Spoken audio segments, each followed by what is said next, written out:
Il y a 16 ans, les premiers lanceurs d'alerte ont émergé de Chine, avec une histoire que peu de gens pouvaient croire. Le régime chinois tuait des prisonniers de conscience pour leurs organes. La torture et le meurtre des prisonniers sont devenus un commerce rentable. Une industrie soutenue par l'État qui dépasse de très loin les cas de trafic d'organes répertoriés dans l'histoire. Aujourd'hui, nous écoutons le Dr Thorsten Trey, cofondateur et directeur exécutif de l'ONG Médecins contre les prélèvements forcés d'organes. Bienvenue dans Regard sur la Chine. Avant de commencer, je vous informe que le programme Regard sur la Chine sera diffusé sur la nouvelle chaîne Regard sur la Chine NTD à partir de janvier. Je vous invite à cliquer dès maintenant sur le lien en dessous de cette vidéo pour vous abonner.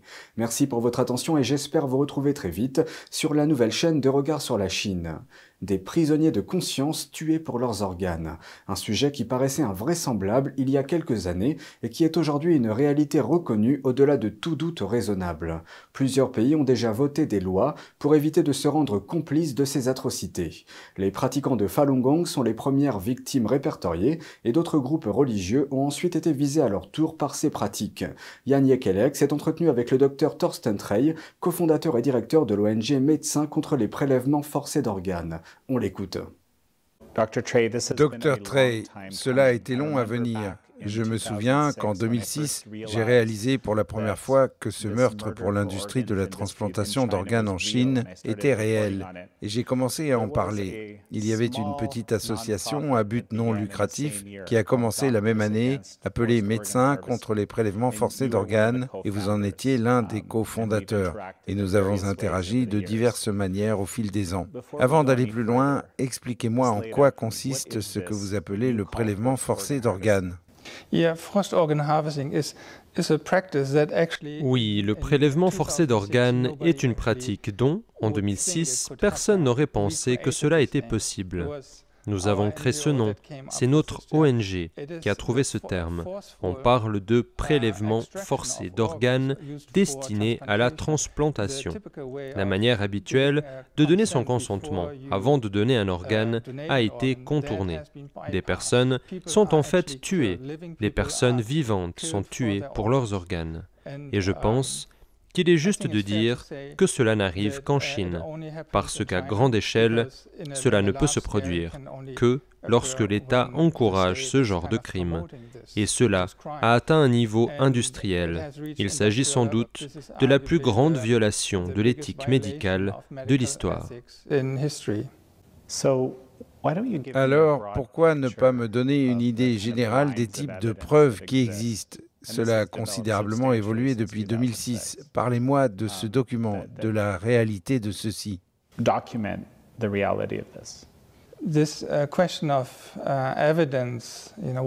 Cette question des preuves dont on dispose, revient très souvent.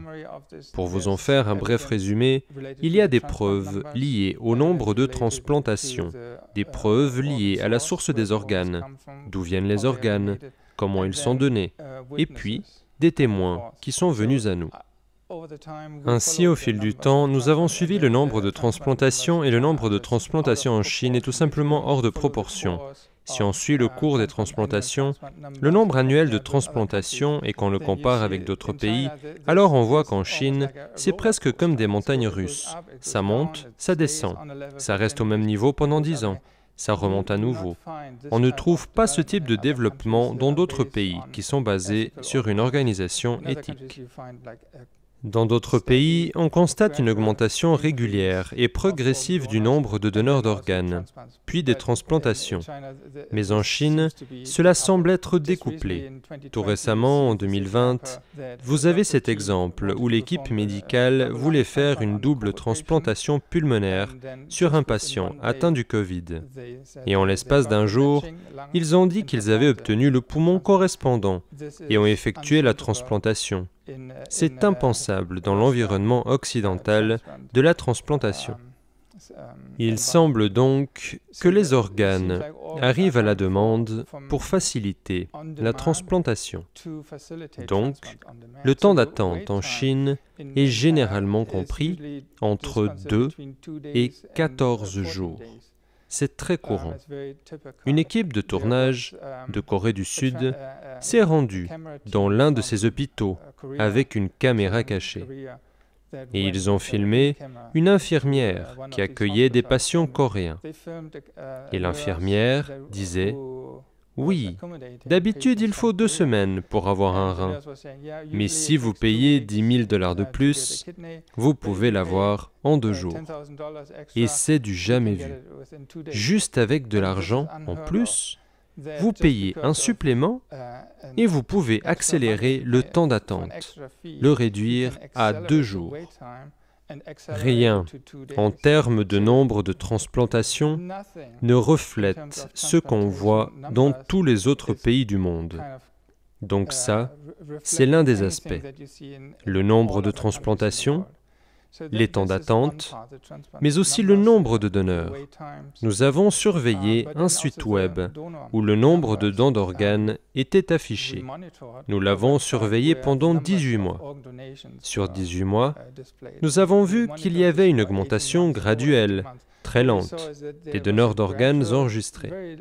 Et puis, tout d'un coup, à la fin de 2015, en l'espace d'une journée, il a augmenté de 25 000.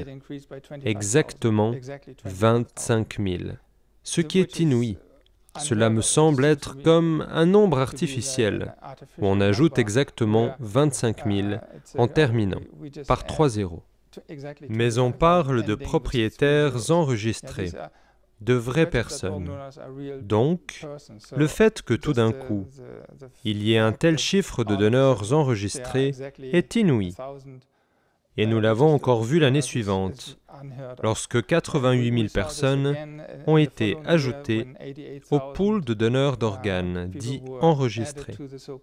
Il n'y avait pas de véritable donneur d'organes, mais les chiffres suivaient une équation mathématique.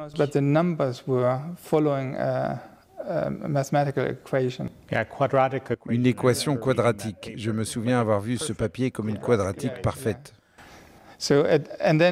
Oui, et au regard de ce décalage entre ces grands nombres et le manque de donneurs d'organes, alors la question est, d'où viennent ces organes?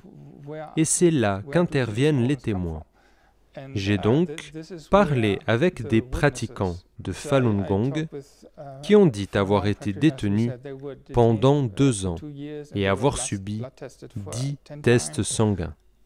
David Matas a interviewé un prisonnier qui n'était pas un pratiquant de Falun Gong. Il a dit qu'il n'avait pas subi de tests sanguins, mais il a vu que les pratiquants de Falun Gong, eux, sont soumis à des tests sanguins. Donc, si vous entendez un témoin parler, un pratiquant de Falun Gong dire qu'il a été soumis à des examens médicaux forcés pendant sa détention, pendant qu'il était soumis à la torture, ce qui en soi est déjà invraisemblable. S'il y a un pratiquant de Falun Gong qui dit avoir été examiné médicalement, vous pouvez dire que c'est une anecdote. Mais s'il y a des centaines et des milliers de pratiquants de Falun Gong pendant 20 ans qui continuent à vivre cette expérience de manière répétée, et d'autres similaires qui disent « J'ai été menacé. Le policier a dit que si je ne suis pas ceci, ils prendront mes organes. » Quand vous avez entendu autant de rapports de témoins, alors l'anecdote n'est plus une anecdote. Elle devient une preuve. Donc, si vous rassemblez tout cela, alors vous avez un ensemble accablant de preuves circonstancielles. C'est tout pour aujourd'hui, merci d'avoir suivi Regard sur la Chine. On se retrouve lundi pour une nouvelle émission. Prenez soin de vous et à bientôt.